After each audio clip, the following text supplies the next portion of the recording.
Shalom, shalom, paroliers, parolières. Que la grâce et la faveur de notre Seigneur Jésus-Christ soient ton partage.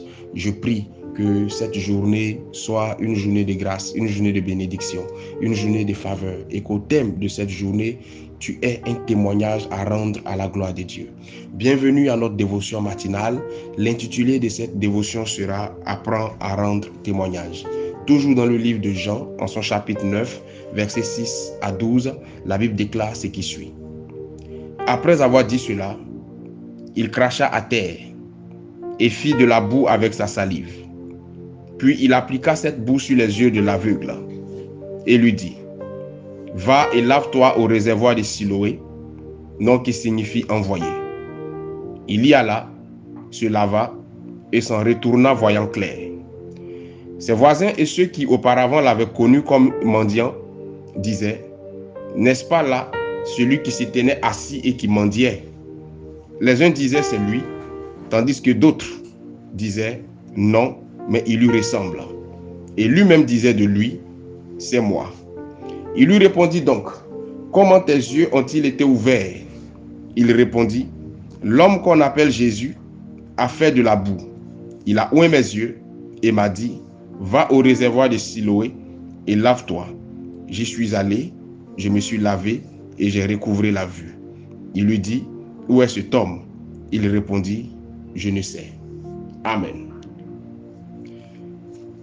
Cet homme est né aveugle, ce qui veut dire qu'il n'a jamais eu l'occasion de voir. Il n'a jamais eu l'opportunité de voir le visage de ses enfants s'il en avait, ou celui de son épouse s'il était marié. Mais lorsque cet homme croise le chemin de Jésus-Christ, quelque chose de bouleversant, un changement radical se produit dans sa vie, en ce sens que Dieu, par le canal de Christ, opère un miracle dans la vie de cet homme.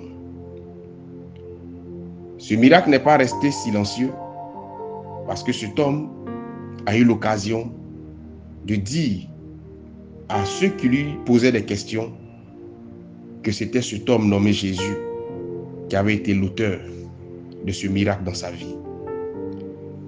Il a su rendre témoignage, même s'il ne savait pas où se trouvait Jésus. En vérité, tu n'as pas besoin de connaître toute la Bible. Tu n'as pas besoin de la maîtriser de la Genèse à l'Apocalypse. Tu n'as pas besoin d'avoir une grosse église ou toute la connaissance des choses spirituelles et théologiques qui puissent exister pour témoigner des bontés du Seigneur dans ta vie. Au quotidien, Dieu fait beaucoup pour toi. Tu me diras que tu n'as pas encore ce que tu veux. Tu me diras que tu n'as pas encore ce à quoi ton cœur aspire. Mais le simple fait que tu aies le souffle de vie est un grand témoignage. Rends-toi dans les hôpitaux.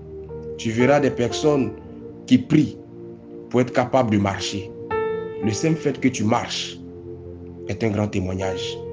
Tu verras des personnes qui prient pour être capables de parler. Le fait que tu parles est un grand témoignage. Tu verras encore des personnes qui sont en train d'implorer la faveur et la grâce de Dieu pour être capables d'ouvrir les yeux. Le fait que tu sois capable de voir est un témoignage. Tu n'as toujours pas conscience de ces choses parce que pour toi, elles ne valent rien. Parfois même, tu donnes le sentiment que ce sont des choses ordinaires qui arrivent parce que c'est logique qu'elles arrivent.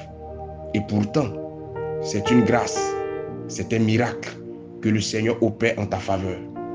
Pas parce que tu es trop méritant, pas parce que tu es trop méritante, mais il le fait par pure grâce. N'attends pas de voir une femme stérile pleurer ou une mère perdre son enfant pour glorifier Dieu, pour la vie de tes enfants ou pour le fait que tu aies été capable de procréer. N'attends pas de voir un paralytique avoir des difficultés à se déplacer pour comprendre que tu es chanceux d'être capable de te tenir sur tes deux pieds, voire même de courir. Souvent, c'est le filon sur les fesses qui te fait réaliser que le fait de t'asseoir est une grâce qui vient du Seigneur. Ne cherche pas à tout avoir avant de témoigner de la puissance de Dieu dans ta vie. Commence à le faire avec le minimum que Dieu te donne. Ainsi, tu auras le maximum.